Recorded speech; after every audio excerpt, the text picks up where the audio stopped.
queridos amigos, ouvintes, espectadores. Estamos aqui novamente em nome da Caville, a nossa casa virtual Luz Espírita, para darmos continuidade às reflexões a respeito da coleção Fonte Viva de Chico Xavier com o Espírito Emmanuel. Como temos dito, aqui o Espiritismo nos convida a uma reflexão sobre as leis naturais e os valores espirituais a partir da nossa própria consciência, dentro da lógica e da harmonia, com sabedoria e com caridade. Comecemos o nosso trabalho com uma oração de abertura.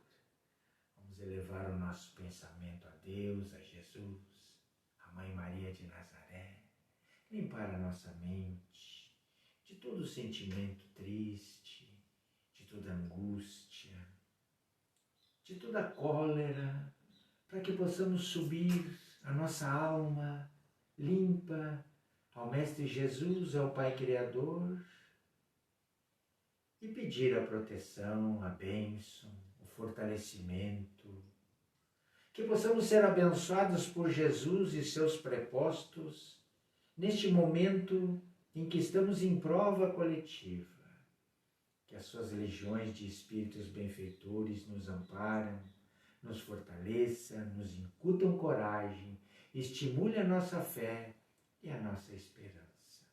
E que possamos fazer por merecer tudo isso, com fé, com trabalho, retornando com atitude cristã tudo o que recebemos neste momento de dificuldade.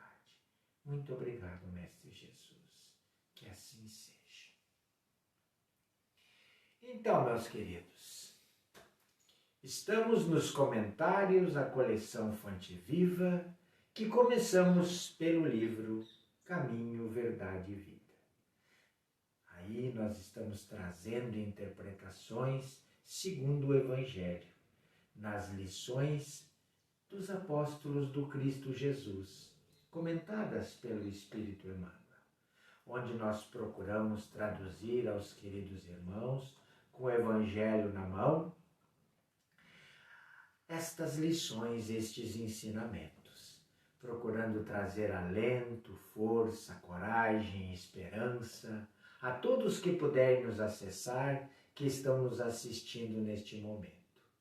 Este momento difícil para nós e para a humanidade que estamos em prova. Que possamos passar por esta pandemia, pois esta pandemia nos remeteu a profundas reflexões sobre o nosso comportamento individual e coletivo.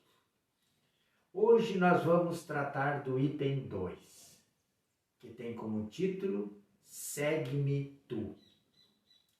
E este título saiu de uma frase de Jesus que está lá no Evangelho de João, capítulo 21, versículo 22, onde Jesus disse a um dos seus: se eu quero que ele fique até que eu venha, que te importa a ti?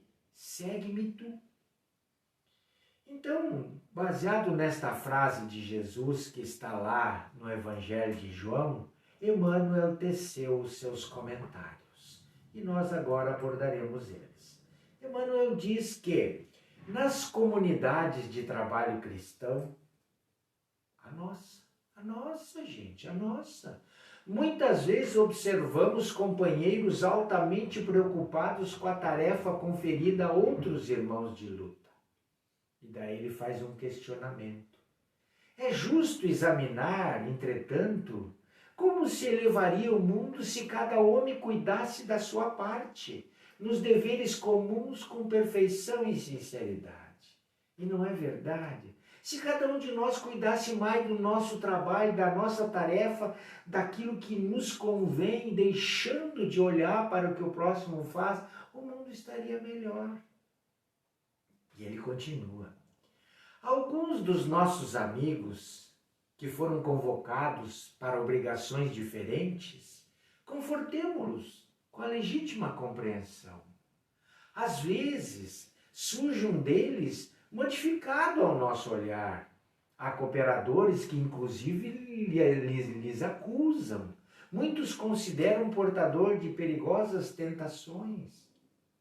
Movimentam-se comentários e julgamentos apressados, mas, quem penetrará, porém, no campo das causas de por que isto está acontecendo?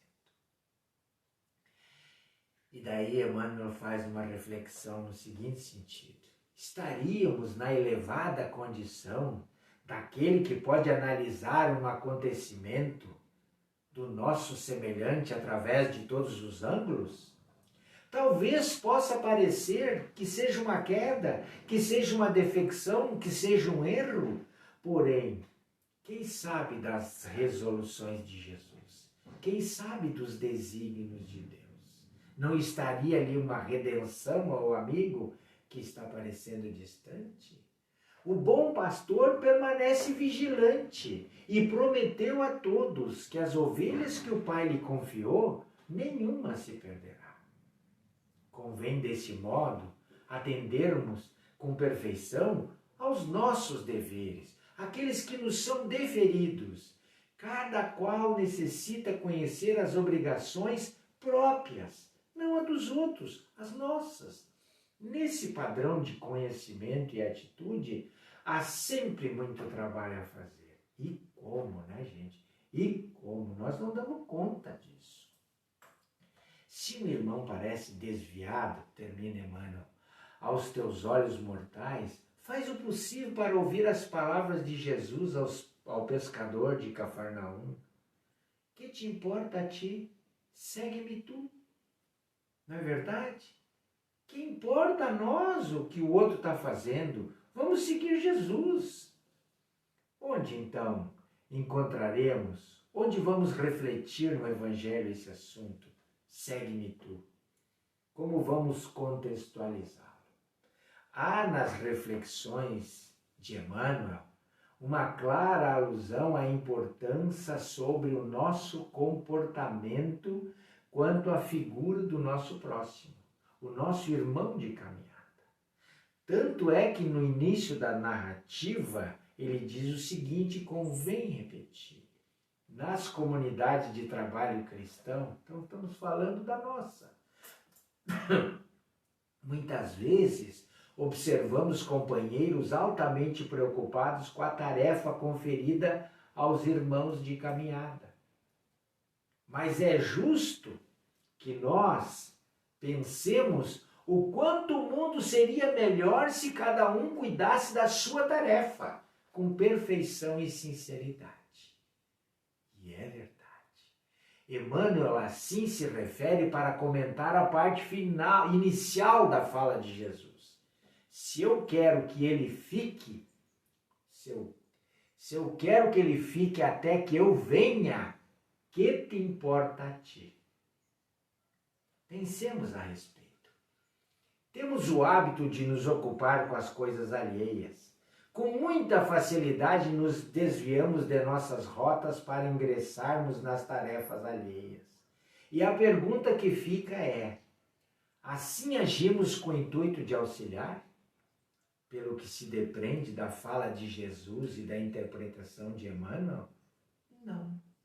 Os sentimentos que nos remetem a este comportamento, via de regra, não são bons. São de inveja, de despeito, de orgulho, de comparação. Jesus ensinava a um dos seus e ao povo que o cercava que não deviam se importar com o que o outro fazia ou iria fazer ou deixava de fazer. Deveria se importar consigo mesmo. E complementa, segue-me tu. Ou seja, não te desvie de tua trajetória cuidando ou se importando com as obrigações do teu próximo. Preocupe-se com as suas tarefas, com os teus deveres, com a sua atitude.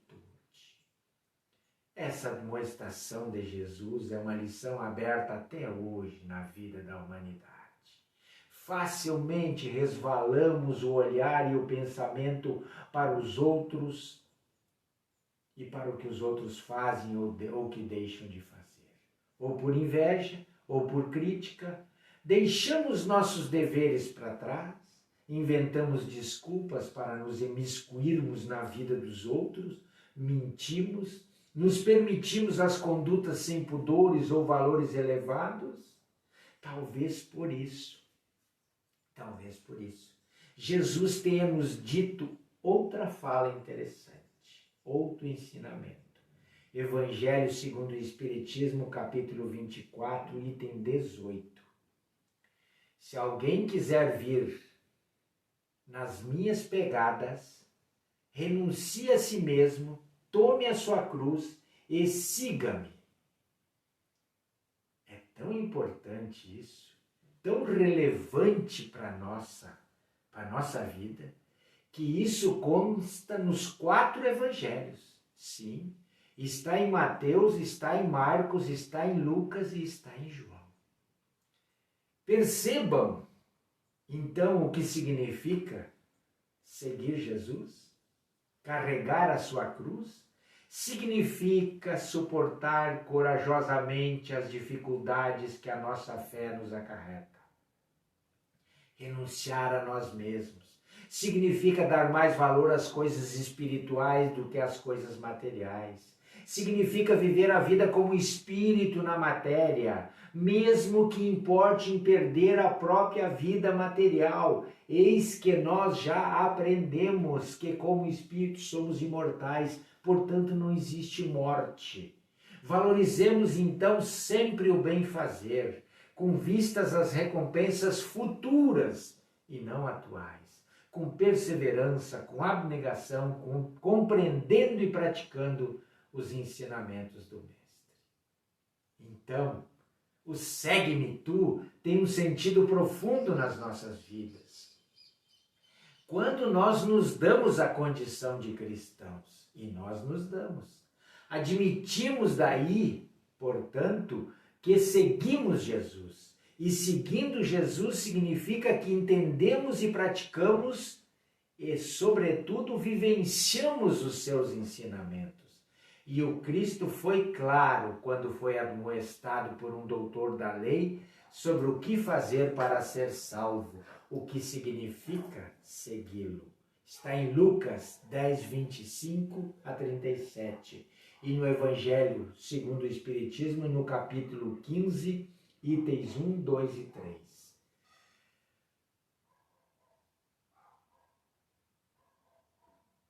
A pergunta foi sobre a salvação. O que deveria aquele doutor da lei fazer para ser salvo? E Jesus respondeu: amar a Deus sobre todas as coisas e ao teu próximo como a ti mesmo. E como o doutor da lei queria saber quem era o seu próximo, Jesus lhe respondeu contando-lhe a parábola do bom samaritano. Então, gente, aí nós percebemos toda a moral do Cristo. Se resumia a caridade e a humildade. Essas duas virtudes são o caminho seguro para a felicidade eterna. E lá no capítulo 15, todo o capítulo 15, relata os ensinamentos de Jesus quanto à caridade. O título do capítulo é Fora da caridade não há salvação, exaltando os pobres de espírito, ou seja, os humildes, dizendo que é deles o reino dos céus. Aí eu lhes pergunto, é humilde e pode seguir Jesus aquele que se ocupa de forma vaidosa, invejosa, interesseira, com despeito com a vida e as coisas do seu próximo? Não, não é, não pode ser, né? Pergunto mais, é caridoso e pode seguir Jesus, esse mesmo interesseiro? A resposta também é não. E se alguém não sabe o que é caridade, os espíritos perguntaram. Kardec perguntou para os espíritos e eles responderam. Kardec perguntou o que Jesus chamava de caridade. E eles disseram que Jesus entendia caridade como benevolência para com todos, indulgência para com as imperfeições alheias e perdão das ofensas. Está claro? Para mim está claríssimo. Então, Seguir Jesus é compreender e praticar a lei de amor e caridade. Fazer todo o bem que nos é possível ao nosso próximo. Fazer-lhe aquilo que desejaríamos que fosse feito para nós. Deixar de nos ocuparmos com as coisas alheias por despeito, por interesses escusos, por desejos mesquinhos. Seguir Jesus significa lutar com o nosso maior inimigo, nós mesmos. A velha reforma íntima, não é verdade? Tentando sair no combate às nossas imperfeições do pântano das dores e sofrimentos em que nós estamos metidos e que tanto nos atormenta. Sigamos a admoestação de Jesus como um bálsamo, um lenitivo para as feridas de nossa alma, a fim de que não lamentemos mais tarde a oportunidade perdida. Já encaminhando o encerramento da nossa reflexão, poderíamos dizer, e já estamos dizendo, que significa, nesses momentos de dificuldade, de prova coletiva que passamos como humanidade, arregaçar as mangas. Usar nosso tempo. Lembra do tempo? Da primeira exposição? Usar a nossa inteligência, o nosso patrimônio material e moral para auxiliar-nos mutuamente, a fim de vencermos a prova. Pensemos nisso. Cada vez, portanto, cada vez que desrespeitamos deliberadamente as orientações sanitárias de higiene pessoal, de isolamento e de cuidados pessoais, não estamos seguindo Jesus. Toda vez que fizemos vistas grossas dificuldades materiais dos nossos irmãos em prova e viramos as costas à sua penúria, não estamos seguindo Jesus. Toda vez que nós nos metemos na vida do próximo para lhes prejudicar, não estamos seguindo Jesus. Então, gente, este é o nosso recado de hoje. Vamos à nossa prece de encerramento. Coloquem suas águas em frente aos aparelhos. Essa oração servirá como transmissão fluídica e energética, pois não estamos sozinhos. Neste momento, somos secundados por espíritos benfeitores que irão potencializar as nossas intenções e fluidificar as nossas águas. Com Bezerra de Menezes, elevemos o nosso pensamento a Jesus para dizer: Senhor, estamos nos esforçando no trabalho de ajuda ao próximo, quer ofertando o pão que alimenta o corpo ou ensinando ou oferecendo o ensinamento que sustenta o espírito, conscientes de que a nossa tarefa de amor contigo é amparo para nós mesmos. Dediquemo-nos ao trabalho em que fomos convidados a servir, aprendendo a renunciar aos objetivos de ordem pessoal, a fim de que a mensagem do Evangelho, revivida pelo Espiritismo, possa se destacar, anunciando a presença de Jesus no mundo dos encarnados e dos desencarnados, espalhando bênçãos e consolações, luz e alívio para a humanidade sofredora, da qual ainda hoje fazemos parte. Obrigado por tudo, Mestre. Que assim seja. E até uma próxima.